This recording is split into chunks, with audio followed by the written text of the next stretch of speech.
Several years ago, I encountered my first latte art competition, and to me what it was an opportunity for baristas to come together to network, to just hang out with other people that care about coffee in the way that they do, and build community in that way, and also just to showcase your skill. You know, as a barista, you spend a lot of time behind the bar with customers that may or may not appreciate the amount of work that you put into it. And at a latte art competition, you're around a bunch of people that really care and just want to hoop and holler and cheer you on at something that you put a lot of skill and time into.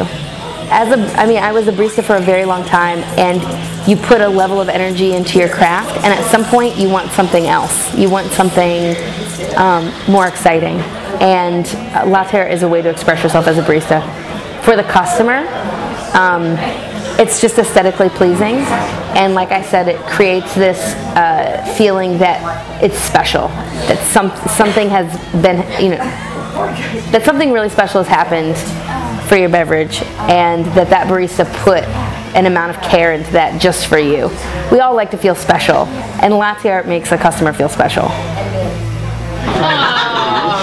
Judges ready? Ready.